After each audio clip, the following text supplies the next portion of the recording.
السلام علیکم ورحمۃ اللہ۔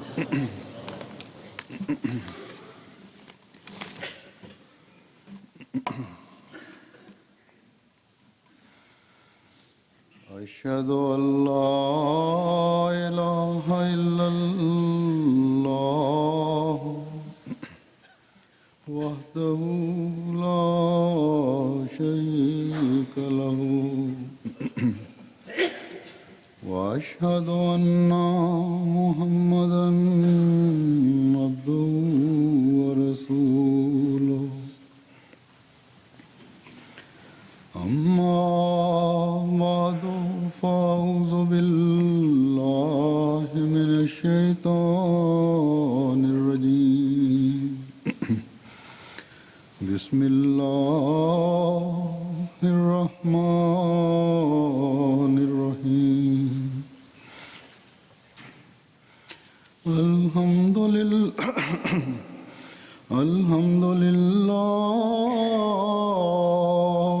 رب العالمین الرحمن الرحیم مالک یوم الدین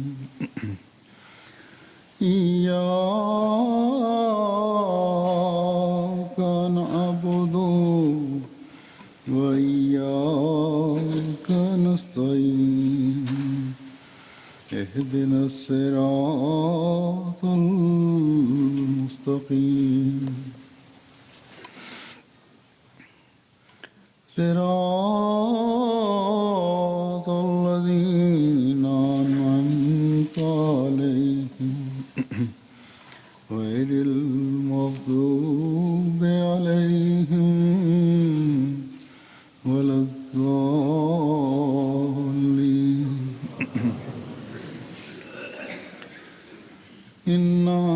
إنما المؤمنون الذين إذا ذكر الله وجلت قلوبهم وإذا تليت عليهم آياته زادتهم إيمانا وعلى ربهم يتوكلون الذين يقيمون الصلاة ومما رزقناهم ينفقون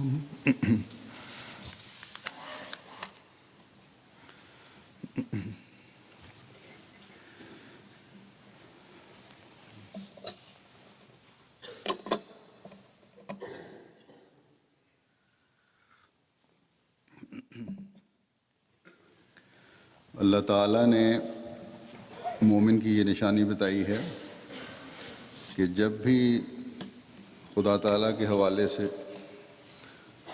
ان کے سامنے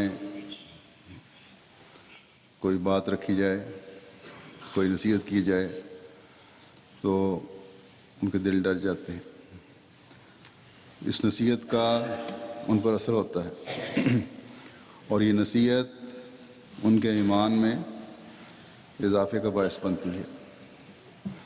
بعض دفعہ ذاتی مصروفیات، ذاتی مسائل یا کئی دوسری وجوہات کی وجہ سے ایک مومن اللہ تعالیٰ کے دیے گئے احکامات پر پوری طرح توجہ نہیں دے سکتا۔ انسانی فطری کمزوریاں غالب آ جاتی ہیں۔ بعض دفعہ شیطان سستیاں پیدا کر دیتا ہے۔ اس لیے اللہ تعالیٰ نے وقتاً فوقتاً یاد دہانی کرانے کا اور نصیحت کرنے کا ارشاد فرمایا ہے تاکہ جو حقیقی مومن ہے اس کو اپنی کمزوریوں کی طرف توجہ پیدا ہو۔ اگر حقیقی عذر ہیں تب بھی اللہ تعالیٰ کے حضور جھک کر اللہ تعالیٰ سے مدد مانگتے ہوئے ان کو دور کرنے کے لیے دعا کرے۔ اگر خود ساختہ بہانے ہیں تو نصیحت اور یاد دہانی اس کو جھنجھوڑنے اور ہوشیار کرنے کے لیے کافی ہو جائے. ہوشیار کرے کہ دیکھو جس راستے پر تم چل رہے ہو یہ تو غلط راستہ ہے، شیطان کی گود میں گر رہے ہو.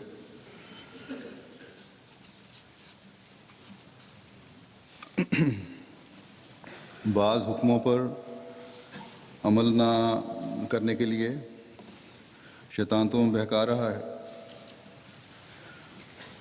تو یاد رکھو کہ اصل پناہ گاہ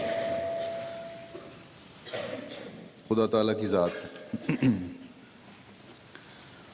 اور تمہاری ضروریات کو پوری کرنے والا اور اپنے بندوں سے پیار کرنے والی بھی خدا تعالیٰ کے علاوہ کوئی اور ہستی نہیں ہے. بس ہر حالت میں تنگی میں، آسائش میں، عسر میں، یسر میں، مجبوری میں یا سہولت میں اگر کسی پر توکل کیا جا سکتا ہے تو وہ خدا تعالیٰ کی ذات ہے. بس جب حقیقی مومن کو اس خدا کی طرف توجہ دلائی جاتی ہے تو یہ بات اسے ایمان میں بڑھاتی ہے. اور ظاہر ہے جب ایمان میں بڑھے گا، جب احساس پیدا ہوگا کہ ہم دنیاوی مصروفیات اور خود ساختہ مجبوریوں کی وجہ سے خدا تعالیٰ کے بجائے دنیاوی سہاروں پر توکل کرنے لگ گئے تھے، تو پھر وہ اپنے حقیقی اور اصل سہارے کی طرف لوٹے گا. یہی ایک مومن کی نشانی ہوتی ہے. اور تمام تر توکل اس واحد و یگانہ پر ہوگا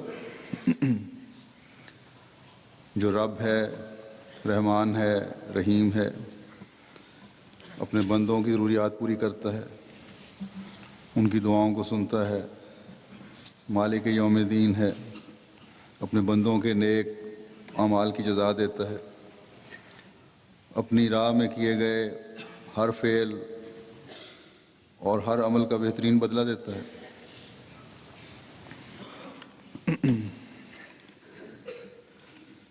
یہ آیات جو میں نے تلاوت کی ہیں ان میں بھی اللہ تعالیٰ نے یہی فرمایا ہے کہ ایمان میں بڑھنے والوں اور اللہ تعالیٰ پر توکل کرنے والوں کی دو بڑی واضح نشانیاں ہیں. ایک تو نماز قائم کرتے ہیں، دوسرے اللہ تعالیٰ کے عطا کردہ مال میں سے اس کی راہ میں خرچ کرتے ہیں. گویا یہ دو بنیادی چیزیں ہیں جو مومن کے ایمان اور توکل اللہ کو بڑھاتی ہیں. نمازوں کے ساتھ مالی قربانی کے ذکر کو اللہ تعالیٰ نے قرآن کریم میں اور بھی کئی جگہ بیان فرمایا ہے.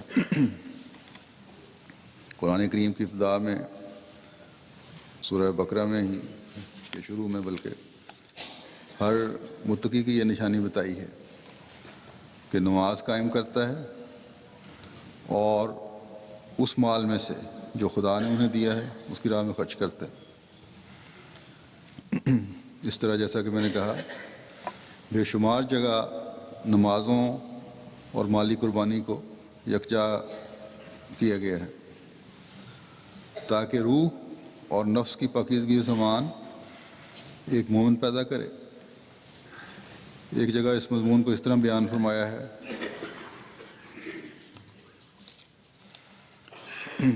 فرمایا کل عباد الذین آمنوا یقیموا الصلاۃ وینفقوا مما رزقناہم سرا وعلانیۃ من قبل ان یأتی یوم لا بیع فیہ ولا خلال. تو میرے ان بندوں سے کہہ دے جو ایمان لائے ہیں کہ وہ نماز کو قائم کریں اور جو کچھ ہم نے انہیں عطا کیا ہے اس میں سے مخفی طور پر بھی اور اعلانیہ طور پر بھی خرچ کریں، پیشتر اس کے کہ وہ دن آ جائے جس میں کوئی خرید و فروخت نہیں ہوگی اور نہ کوئی دوستی کام آئے گی۔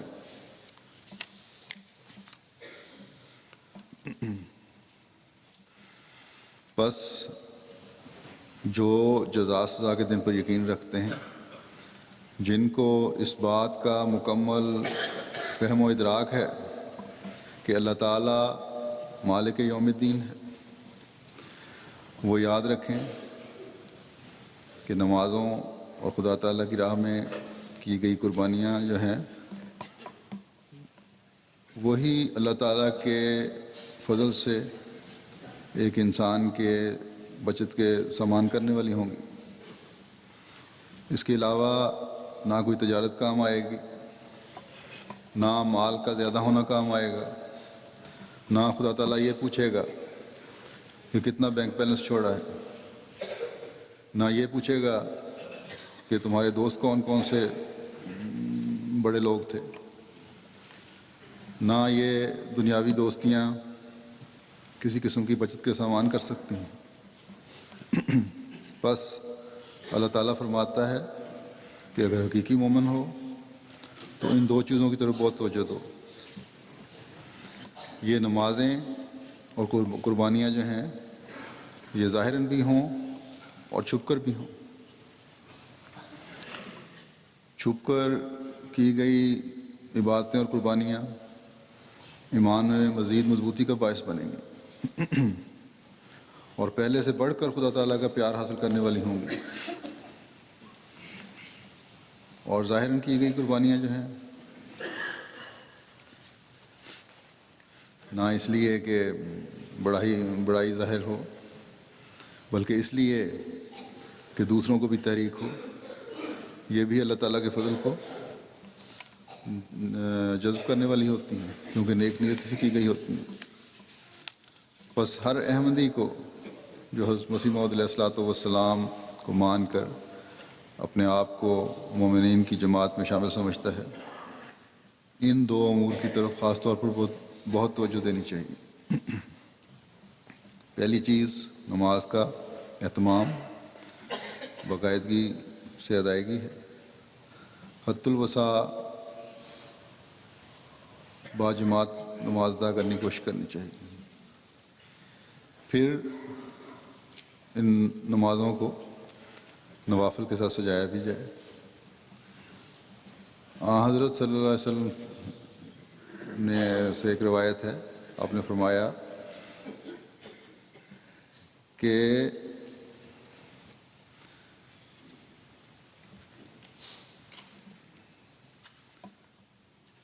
بین الکفر والایمان ترک الصلاۃ، کہ کفر اور ایمان کے درمیان فرق کرنے والی چیز ترک نماز ہے۔ بس اس بات کو معمولی نہیں سمجھنا چاہیے۔ صرف اتنا نہیں کہ تارک نماز جو ہے، نماز کو چھوڑنے والا جو ہے، یا نمازوں میں کمزوری دکھانے والا جو ہے وہ کمزور ایمان والا ہے، بلکہ آپ نے فرمایا کہ کفر اور ایمان میں فرق کرنے والی چیز ترک نماز ہے۔ پھر یہ بات جو تھی اس کا صحابہ کو اس قدر خیال تھا کیونکہ حضرت صلی اللہ علیہ وسلم نے اپنے صحابہ میں یہ بات راسخ فرما دی تھی، ان کو اس بات پر بڑا پکا کر دیا تھا، اور ان کو اللہ تعالیٰ کے اس حکم کا اس درجہ احساس دلا دیا تھا کہ روایت میں آتا ہے کہ عبداللہ بن شقیق اکیلی روایت کرتے ہیں کہ حضرت صلی اللہ علیہ وسلم کے صحابہ نماز کے علاوہ کسی عمل کو بھی ترک کرنا کفر نہ سمجھتے تھے۔ پھر ایک روایت میں آتا ہے، حضرت عبداللہ بن مسعود رضی اللہ تعالیٰ عنہ بیان کرتے ہیں کہ میں نے حضرت صلی اللہ علیہ وسلم سے پوچھا کون سا عمل اللہ تعالیٰ کو زیادہ پسند ہے؟ آپ نے فرمایا وقت پر نماز پڑھنا۔ میں نے عرض کی کہ اس کے بعد کون سا؟ آپ نے فرمایا ماں باپ سے نیک سلوک کرنا۔ پھر میں نے عرض کی اس کے بعد کون سا؟ آپ نے فرمایا اللہ تعالیٰ کے راستے میں جہاد کرنا، یعنی اللہ تعالیٰ کے دین کی اشاعت کے لیے پوری کوشش کرنا۔ پھر ایک روایت میں حضرت ابو ہریرہ رضی اللہ تعالیٰ عنہ بیان کرتے ہیں کہ حضرت صلی اللہ علیہ وسلم نے فرمایا قیامت کے دن سب سے پہلے جس چیز کا بندوں سے حساب لیا جائے گا وہ نماز ہے۔ اگر یہ حساب ٹھیک رہا تو وہ کامیاب ہو گیا اور اس نے نجات پا لی، اگر یہ حساب خراب ہوا تو وہ ناکام ہو گیا اور گھاٹے میں رہا۔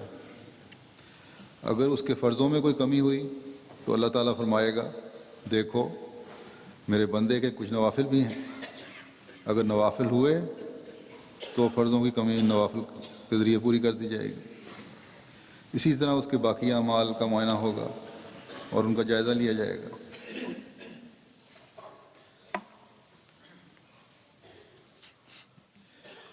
بس یہ جو اللہ تعالیٰ نے سرن بھی عبادت اور قربانی کی طرف توجہ دلائی ہے، یہ نوافل ہی ہیں۔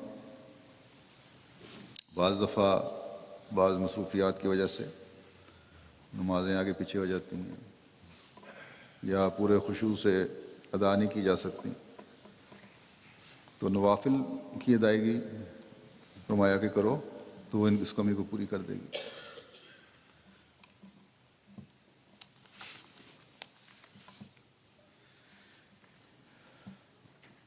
نماز با جماعت کے ضمن میں ہی ایک اہم بات یہ ہے کہ مسجد میں آ کے ہم نماز پڑھتے ہیں تو مسجد کے کچھ آداب بھی ہیں جسے ہر مسجد میں آنے والے کو یاد رکھنا چاہیے۔ نماز با جماعت جب جماعت کھڑی ہوتی ہے تو ایک بنیادی چیز ہے آداب میں سے صفوں کو سیدھا رکھنا، اور اس کی بڑی اہمیت دی ہے اس کو حضرت صلی اللہ علیہ وسلم نے، کیونکہ ایک وحدت کی شکل اس سے پیدا ہوتی ہے۔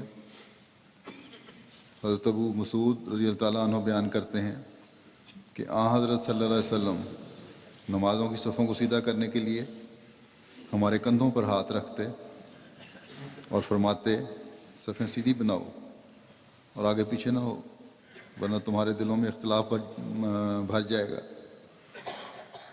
میرے قریب زیادہ علم والے سمجھدار لوگ کھڑے ہوں، پھر وہ لوگ جو رتبے میں ان سے قریب ہوں، پھر وہ لوگ جو ان سے قریب ہوں۔ تو صفیں سیدھی کرنے کی بڑی اہمیت ہے، آپس میں تعلقات کے لیے بھی اور ایک ہو کر اللہ تعالیٰ کے حضور جھکنے کے لیے بھی۔ تو ان صفیں سیدھی کرنے کے ضمن میں یہاں میں آج عورتوں کو بھی توجہ دلانا چاہتا ہوں۔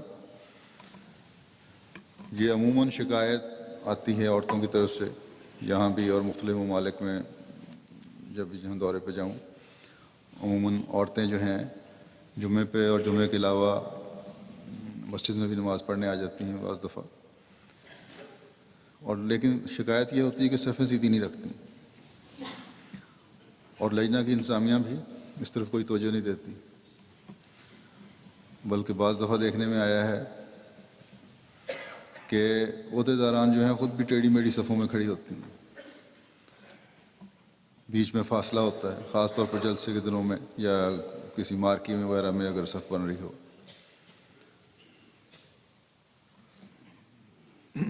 بلکہ یہ شکایت ہے کہ بعض دفعہ یہاں ہال میں جو نمازیں پڑھتی ہیں عورتیں، تو وہاں بھی یہ شکایت عموماً ہوتی ہے۔ بعض بیمار اور بڑی عمر کی عورتیں کرسیاں بیچ میں رکھ کر صفوں میں بیٹھ جاتی ہیں۔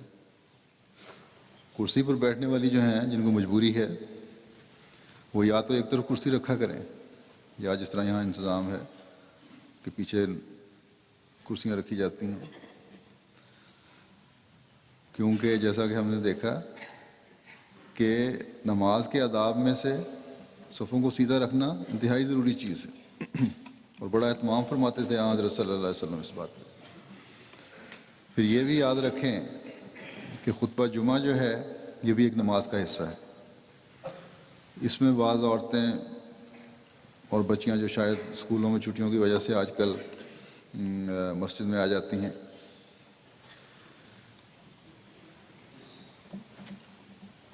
لگتا ہے کہ وہ نماز کے بجائے اس لیے سے آتی ہیں کہ سہیلیوں اور دوستوں سے ملاقات ہو جائے گی، اور یہ جو میں نے کہا ہے کہ ملاقات ہو جائے گی اور اس غرض سے آتی ہیں، یہ بزنی نہیں میں کر رہا، بلکہ بعضوں کے عمل اس بات کا ثبوت ہے۔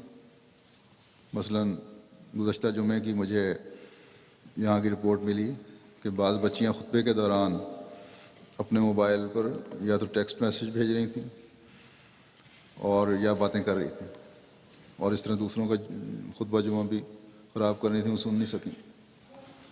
یہی بعض چھوٹے بچوں کے بارے میں شکایت آتی ہے۔ آج کل ہر ایک کو ماں باپ نے موبائل پکڑا دیے ہیں۔ تو حکم تو یہ ہے کہ اگر خطبے کے دوران کوئی بات کرے اور اسے روکنا ہو تو ہاتھ کے اشارے سے روکو، کیونکہ خطبہ جو ہے یہ بھی نماز کا حصہ ہے۔ یہ بظاہر چھوٹی باتیں ہیں لیکن بڑی اہمیت کی حامل ہیں، اس لیے ان کا خیال رکھنا چاہیے۔ اگر اتنی ضروری پیغام رسانی کسی نے کرنی ہے یا فون کرنا ہے کہ جمعے کے تقدس کا بھی احساس نہیں اور مسجد کے تقدس کا بھی احساس نہیں، تو پھر گھر بیٹھنا چاہیے، دوسروں کو ڈسٹرب نہ کرنا چاہیے۔ عورتوں کا نماز گھر میں پڑھنا اس بات سے زیادہ بہتر ہے کہ مسجد آ کر دوسروں کی نمازیں خراب کی جائیں۔ نماز با جماعت کا اصل مقصد دلوں کی کجی دور کرنا اور آپس میں محبت پیدا کرنا ہے، اللہ تعالیٰ کے سامنے ایک ہو کر جھکنا ہے تاکہ ایک ہو کر واحد خدا کے فضلوں کو جذب کرنے والے ہوں، نہ کہ دلوں میں نفرتیں بڑھیں اور دوسروں کی تکلیف کا باعث بنیں۔ بس یاد رکھیں، جہاں ایک مومن کے لیے نماز کا قیام انتہائی اہم ہے اور اللہ تعالیٰ کے فضلوں کو جذب کرنے والا ہے، وہاں مسجد کا تقدس بھی بڑا اہم ہے۔ نمازوں کے حوالے سے ہی ایک بات میں یہ اور کہنا چاہتا ہوں، ہمیشہ یاد رکھیں کہ خلافت کے ساتھ عبادت کا بڑا تعلق ہے، اور عبادت کیا ہے؟ نماز ہی ہے۔ جہاں مومنوں سے دلوں کی تسکین اور خلافت کا وعدہ ہے، وہاں ساتھ ہی اگلی آیت میں اقیم الصلاۃ کا بھی حکم ہے۔ بس سب سے پہلی شرط تمکنت حاصل کرنے کے لیے اور نظام خلافت سے فیض پانے کی یہ ہے کہ نماز قائم کرو، کیونکہ عبادت اور نماز ہی ہے جو اللہ تعالیٰ کے فضلوں کو جذب کرنے والی ہوگی۔ ورنہ اللہ تعالیٰ فرماتا ہے کہ میرے اس انعام کے بعد اگر تم میرے شکر گزار بنتے ہوئے میری عبادت کی طرف توجہ نہیں دو گے تو نافرمانوں میں سے ہوگے۔ یہ شکر گزاری نہیں پھر ہوگی، ناشکر گزاری ہوگی، اور نافرمانوں کے لیے خلافت کا وعدہ نہیں ہے بلکہ مومنوں کے لیے ہے۔ بس یہ انتباہ ہے ہر اس شخص کے لیے جو اپنی نمازوں کی طرف توجہ نہیں دیتا کہ نظام خلافت کے فیض تم تک نہیں پہنچیں گے۔ اگر نظام خلافت سے فیض پانا ہے تو اللہ تعالیٰ کے اس حکم کی تعمیل کرو کہ یا بدوننی، یعنی میری عبادت کرو، اس پر عمل کرنا ہوگا۔ بس ہر احمدی کو یہ بات اپنے ذہنوں میں اچھی طرح بٹھا لینی چاہیے کہ ہم اللہ تعالیٰ کے اس انعام کا جو خلافت کی صورت میں جاری ہے فائدہ تب اٹھا سکیں گے جب اپنی نمازوں کی حفاظت کرنے والے ہوں گے۔ گزشتہ دنوں پاکستان سے آنے والے کسی نے مجھے لکھا کہ ربوہ میں گیا تھا، وہاں فجر اور عشاء کی نمازوں پہ حاضری مسجدوں میں بہت کم لگی۔ یہ لمحہ فکریہ ہے وہاں والوں کے لیے بھی ہر جگہ۔ ربوہ تو ایک نمونہ ہے، اور گزشتہ چند سالوں سے اس طرف بہت توجہ ہو گئی تھی اللہ کے فضل سے۔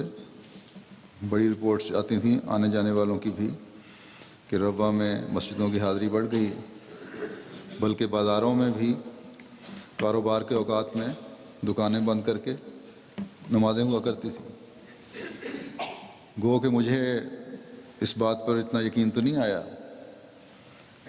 میں تو ربوہ کے بارے میں حسن ظن ہی رکھتا ہوں، لیکن اگر اس میں سستی پیدا ہو رہی ہے تو اس طرف وہاں کے رہنے والوں کو خود بخود توجہ کرنی چاہیے۔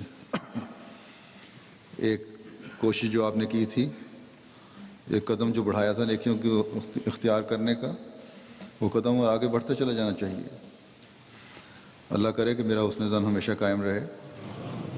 اسی طرح عمومی طور پر پاکستان میں بھی اور دنیا کے ہر احمدی جماعت میں جہاں جہاں بھی احمدی آباد ہیں، نمازوں کے قیام کی خاص طور پر کوشش کریں۔ ہمیشہ یاد رکھیں کہ افراد جماعت اور خلیفہ وقت کا دو طرفہ تعلق اس وقت زیادہ مضبوط ہوگا جب عبادتوں کی طرف توجہ رہے گی۔ اللہ تعالیٰ ہر ایک کو پاک نمونے پیدا کرنے کی توفیق عطا فرمائے۔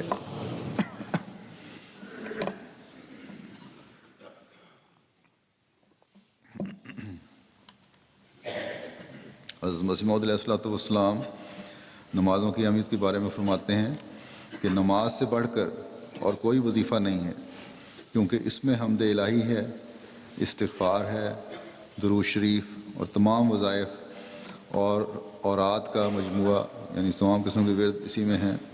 یہی نماز ہے، اور اس سے ہر ایک قسم کے غم و ہم دور ہوتے ہیں اور مشکلات حل ہوتے ہیں۔ حضرت صلی اللہ علیہ وسلم کو اگر ذرا بھی غم پہنچتا تو آپ نماز کے لیے کھڑے ہو جاتے، اور اسی لیے فرمایا ہے الا بذکر اللہ تطمئن القلوب۔ اطمینان، سکینت قلب کے لیے نماز سے بڑھ کر اور کوئی ذریعہ نہیں۔ لوگوں نے قسم قسم کے ورد اور وظیفے اپنی طرف سے بنا کر لوگوں کو گمراہی میں ڈال رکھا ہے، اور ایک نئی شریعت حضرت صلی اللہ علیہ وسلم کی شریعت کے مقابل پر بنا دی ہے۔ مجھ پر تو یہ الزام لگایا جاتا ہے کہ میں نے نبوت کا دعویٰ کیا ہے، مگر میں دیکھتا ہوں اور حیرت سے دیکھتا ہوں کہ انہوں نے خود شریعت بنائی ہے اور نبی بنے ہوئے ہیں اور دنیا کو گمراہ کر رہے ہیں۔ ان وظائف اور اوراد میں دنیا کو ایسا ڈالا ہے کہ وہ خدا تعالیٰ کی شریعت اور احکام کو بھی چھوڑ بیٹھے ہیں۔ بعض لوگ دیکھے جاتے ہیں کہ اپنے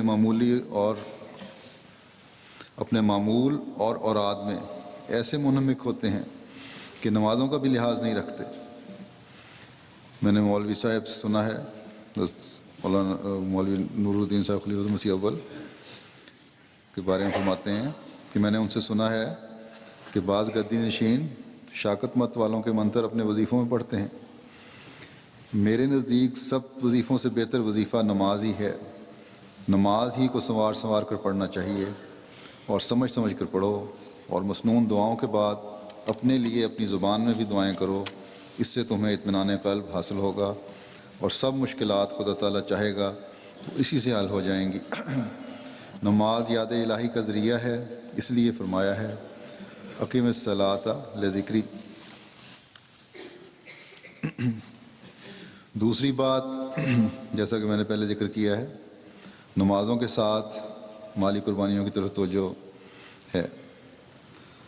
اللہ تعالیٰ کے فضل سے عموماً احمدی مالی قربانی کی طرف توجہ دیتے ہیں، لیکن اس میں بھی یہ بات دیکھنے میں آئی ہے کہ جو قربانیاں کرنے والے ہیں بار بار ہر مالی قربانی میں حصہ ڈالتے چلے جاتے ہیں وہی لوگ، لیکن ایک طبقہ جن کی کشائش بہت زیادہ ہے جن کی استطاعت زیادہ ہے وہ اس کے مطابق اپنے چندوں کی ادائیگی نہیں کرتے۔ میں نے نماز کے سلسلے میں ذکر کیا تھا کہ جہاں اللہ تعالیٰ خلافت کے ذریعے تمکنت عطا کرنے کا وعدہ فرماتا ہے وہاں اسے اپنی عبادت سے مشروط کرتا ہے، اور اگلی آیت میں عبادت کی وضاحت کی کہ نماز کو قائم کرنے والے لوگ ہوں گے، لیکن ساتھ ہی جہاں یہ ذکر ہے کہ نماز کو قائم کرنے والے ہوں گے وہ صرف نماز کے بارے میں نہیں فرمایا بلکہ فرمایا کہ وَآتُوا الزَّکَاۃَ، کہ زکوٰۃ ادا کرو۔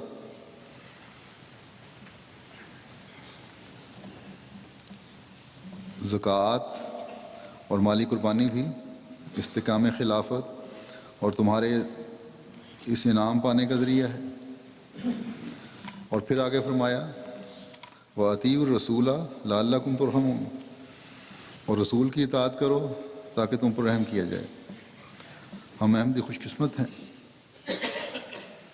کہ رسول صلی اللہ علیہ وسلم کی اطاعت کرتے ہوئے اس کے مسیح و مہدی کو مانا، جس کے ساتھ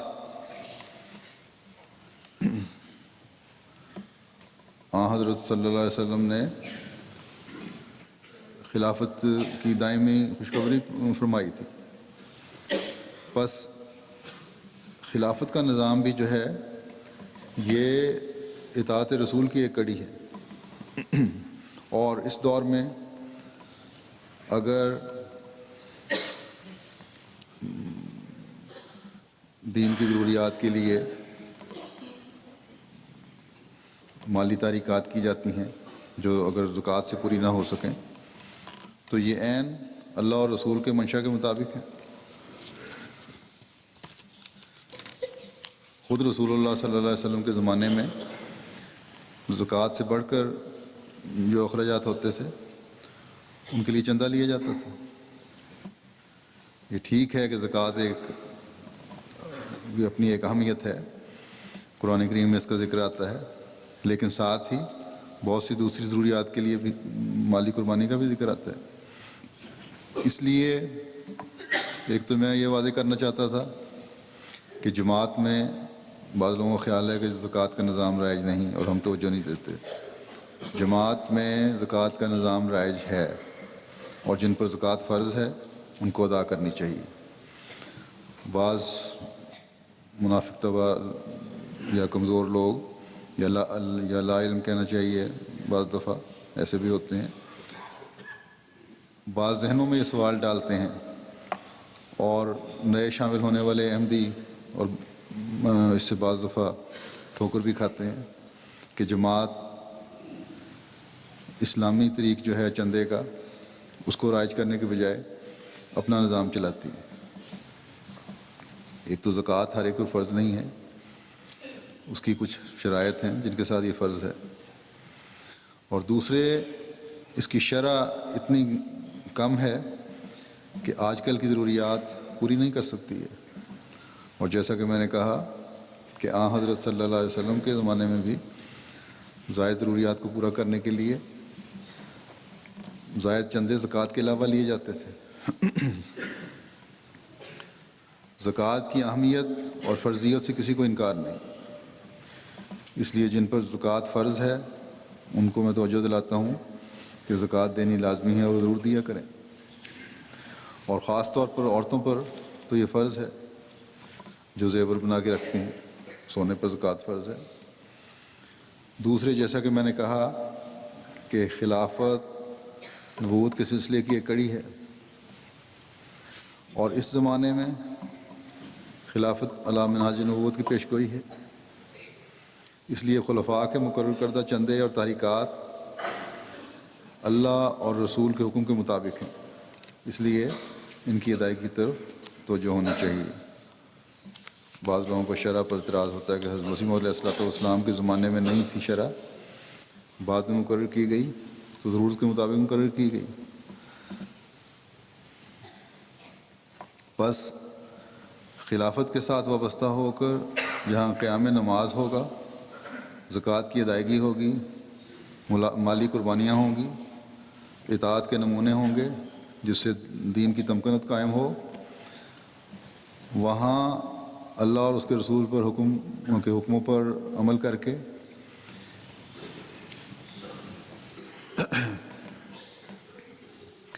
ایک مومن جو ہے وہ اللہ تعالیٰ کے رحم کا وارث بھی بن رہا ہوگا۔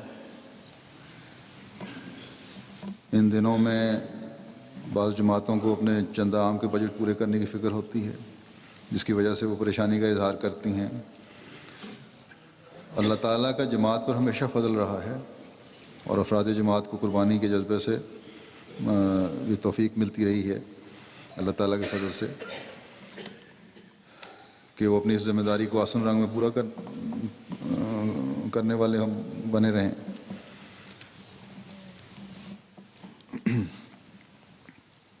اور ہمیشہ اللہ تعالیٰ کے فضل سے احباب جماعت نے اپنی ذمہ داری کو آسن رنگ میں پورا کرتے ہوئے عہدیداران کی پریشانیوں کو غلط ثابت کیا ہے۔ اس سال بھی انشاءاللہ تعالیٰ ایسا ہی ہوگا، اس کی تو مجھے فکر نہیں ہے، لیکن جیسا کہ میں نے ذکر کیا ہے کہ ایک طبقہ ایسا ہے جو اپنے اس فرض کی طرف صحیح طور پر توجہ نہیں دیتا۔ وہ سمجھتے ہیں کہ پوری شرح سے چندہ دینے سے ان کی آمد میں کمی آ جائے گی، یہ خدا تعالیٰ پر بظنی ہے۔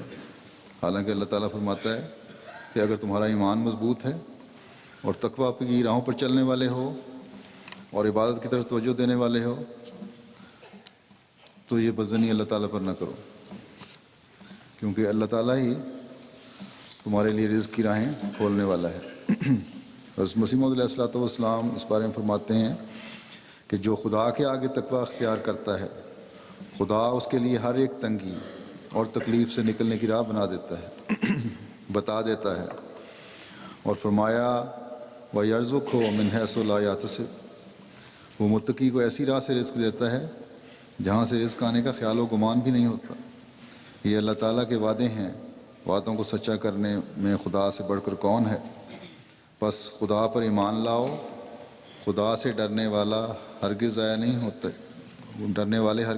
ہوتے۔ یج اللہ مخرجہ، یہ ایک وسیع بشارت ہے، تم تقویٰ اختیار کرو، خدا تمہارا کفیل ہوگا، اس کا جو وعدہ ہے وہ سب پورا کر دے گا۔ بعض لوگ سمجھتے ہیں کہ ہم جو کام کر رہے ہیں وہ جائز ہیں یا ناجائز ہیں، ان کو چھوڑنا بڑا مشکل ہے۔ وہ اللہ تعالیٰ کو رازق نہیں سمجھتے۔ کچھ عرصہ ہوا میں نے کہا تھا کہ جو لوگ سور کے گوشت پکانے یا بیچنے یا براہ راست اس کے کاروبار میں ملوث ہیں، اس سے منسلک ہیں، وہ یہ کام نہ کریں، یا اگر کرنا ہے تو پھر ایسے لوگوں سے چندہ نہیں لیا جائے گا۔ اس پر جرمنی میں ماشاءاللہ جماعت نے وہاں کی بڑی سختی سے عمل کیا ہے، باقی جگہ بھی یہ ہونا چاہیے ملکوں میں۔ لیکن مجھے بعض ان لوگوں نے جو ایسی جگہوں پر کام کرتے تھے لکھا کہ ہماری تو روزی ماری جائے گی، یہ ہو جائے گا اور وہ ہو جائے گا۔ تو میں نے کہا جو بھی ہوگا، اگر براہ راست اس کام میں ملوث ہو تو چندہ نہیں تم سے لیا جائے گا، پھر تم نے ہی روزی کھانی ہے تو کھاؤ، اللہ کے مال میں اس کا حصہ نہیں ڈالا جائے گا۔ اگر تمہاری اختیاری کیفیت ہے تو اپنے پر لاگو کر لو، اس کو استعمال کر لو، لیکن اللہ تعالیٰ کے فضل سے جماعت پر کوئی ایسی اضطراری کیفیت نہیں ہے۔ اللہ جماعت کی ضروریات پوری کرتا ہے اور ہمیشہ کرتا چلا جائے گا۔ حضرت مسیح موعود علیہ الصلوۃ والسلام سے اللہ تعالیٰ کا وعدہ ہے کہ میں انشاءاللہ کمی نہیں آنے دوں گا، حسب ضرورت انشاءاللہ تعالیٰ، جس طرح ضرورت ہوتی ہے اللہ پوری فرماتا ہے۔ تو جماعت کو بھی میری اس بات سے بڑی فکر تھی کہ بہت سارے لوگوں سے چندہ لینا اس طرح بند ہو جائے گا، لیکن اب مجھے سیکرٹری مال صاحب نے وہاں سے لکھا ہے کہ اس دفعہ جو بجٹ آئے ہیں کہ وہ اتنے اضافے کے ساتھ آئے ہیں کہ وہ سوچ بھی نہیں سکتے تھے کہ پہلے کبھی اتنا اضافہ ہوا ہی نہیں۔ تو یہ ہے اللہ تعالیٰ کا وعدہ کہ وہ یرزقہ من حیث لا یحتسب، بس اللہ تعالیٰ دے گا اور وہم و گمان سے بڑھ کر دے گا اور دیتا ہے، لیکن تقویٰ پر قائم رہنے کی ضرورت ہے۔ عمومی طور پر دنیا میں ہر جگہ چندہ عام میں اضافہ ہو رہا ہے، اور یہی اللہ تعالیٰ کے فضل سے جماعت کے اخراجات پورے کرنے کا بہت بڑا ذریعہ ہے یہ مد جو ہے۔ لیکن افریقن ممالک کو میں توجہ دلانی چاہتا ہوں کہ ان میں جس طرح توجہ پیدا ہونی چاہیے تھی توجہ پیدا نہیں ہو رہی۔ افریقن ممالک میں نائجیریا میں جماعت کے ہر شعبے میں عمومی ترقی نظر آ رہی ہے، اور اسی طرح چندوں میں بھی ہے۔ مجھے امید ہے کہ چندہ عام کی طرف بھی ان کی توجہ ہوگی، کیونکہ باقی تحریکات میں بہت زیادہ ہے۔ نائجیریا میں عمومی طور پر ملک کی ترقی میں انحطاط ہے، باوجود ان کے وسائل ہونے کے، ان کے پاس تیل کی دولت ہونے کے۔ کرپشن اتنی زیادہ ہے کہ وہاں ترقی نہیں ہو رہی، بلکہ گرتا چلا جا رہا ہے ملک۔ لیکن اللہ تعالیٰ کے فضل سے وہی لوگ جو جماعت میں شامل ہوئے ہیں ان کے مزاج بالکل بدل گئے ہیں۔ اللہ کرے یہ پاک تبدیلی ان میں بڑھتی چلی جائے، اور دوسرے افریقن اور غریب ممالک کے احمدی بھی احمدیت کے اونچے معیاروں کی طرف توجہ کرنے والے ہوں، اپنی مالی قربانیوں کی طرف توجہ کرنے والے ہوں، اور یہ احساس ان میں پیدا ہو کہ ہم نے اپنے نفس کی پاکیزگی کے لیے یہ مالی قربانیاں کرنی ہیں۔ حب الوطن من الایمان، ایمان جو ہے، وطن کی محبت جو ہے، یہ بھی ایمان کا حصہ ہے۔ اس پر عمل کرتے ہوئے ہر احمدی کو اپنے اندر پاک تبدیلیاں پیدا کرتے ہوئے روحانیت میں بڑھتے چلے جانے کی کوشش کرنی چاہیے، اور اعلیٰ اخلاق میں بڑھنے کی کوشش کرنی چاہیے۔ قربانیوں میں ترقی کرتے چلے جانے کی کوشش کرنی چاہیے۔ امیر ملکوں کے احمدی بھی اور غریب ملکوں کے احمدی بھی اس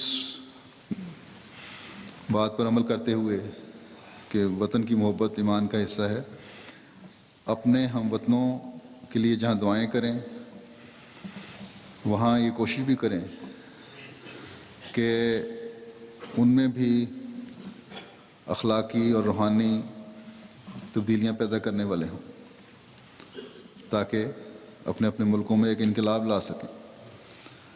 بس ہر احمدی اس بات کی طرف خاص توجہ کرے کہ اس نے اپنی نمازوں کی بھی حفاظت کرنی ہے، اپنی عبادتوں اور قربانیوں کے معیار کو بھی بلند کرنا ہے، تبھی دنیا میں حقیقی انقلاب لانے والے بن سکیں گے، اور اپنے آپ کو بھی اس معیار پر لانے والے بن سکیں گے جس پر اللہ تعالیٰ نے ہمیں لانا چاہتا ہے، اور جو اللہ تعالیٰ کی رضا حاصل کرنے والے ہوں گے۔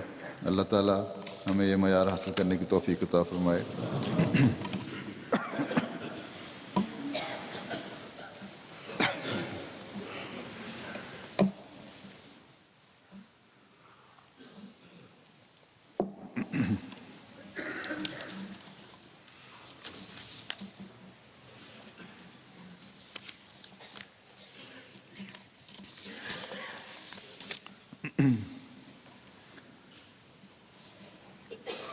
الحمد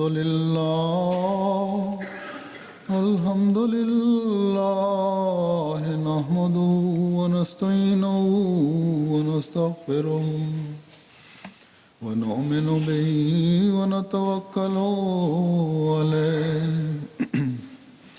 ونعوذ بالله من شرور أنفسنا ومن سيئات أعمالنا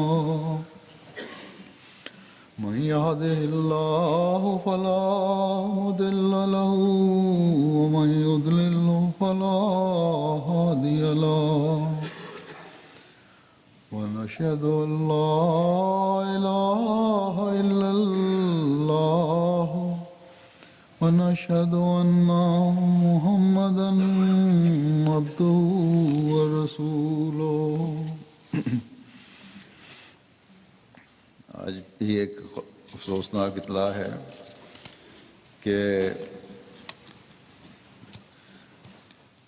جماعت کے ایک بزرگ مکرم چودھری حبیب اللہ صاحب سیال، جن کی عمر 80 سال تھی، اپنی زمینوں پر رہا کرتے تھے ڈیرے پر. ان کو 8 اپریل کو صبح چند نامعلوم افراد نے شہید کر دیے. انا للہ و انا الیہ راجعون.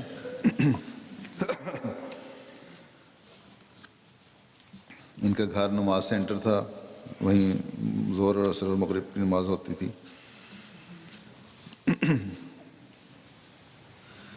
تو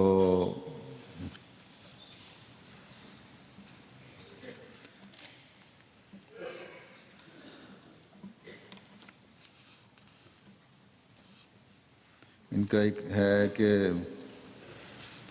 رات کے وقت کسی وقت چند افراد نے ان کے گھر جا کر ان پر وار کیا، بلکہ جو پوسٹ مارٹم کی رپورٹ ہے اس کے مطابق تکیے رکھ کے تو ان کو پہلے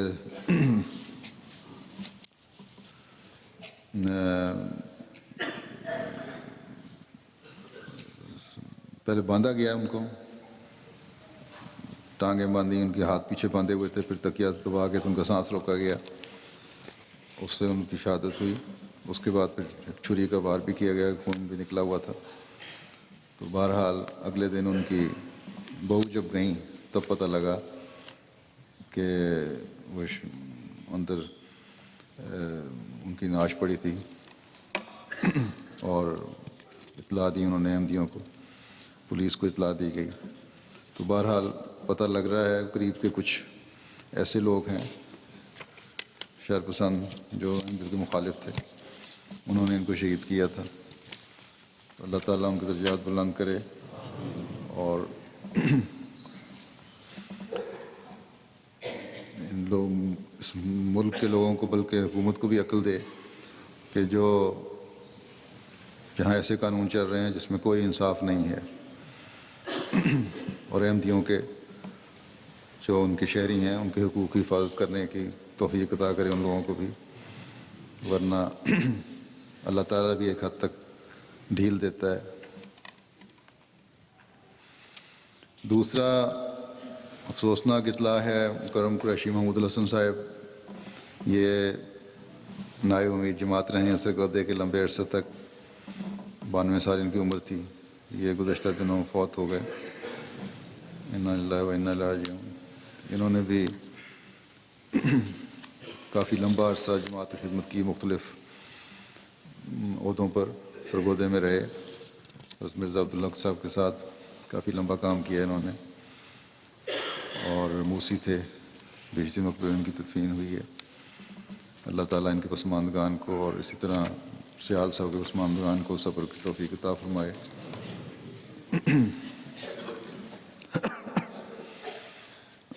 ابھی نماز جمعہ کے بعد انشاءاللہ یہ ہر 2 جنازے غائب پڑھوں گا میں. عباد اللہ رحمکم اللہ، ان اللہ یامر بالعدل والإحسان وإیتاء ذی القربى وینہی عن الفحشاء والمنکر والبغی یعظکم لعلکم تذکرون. اذکروا اللہ یذکرکم وادعوہ یستجب لکم ولذکر اللہ اکبر.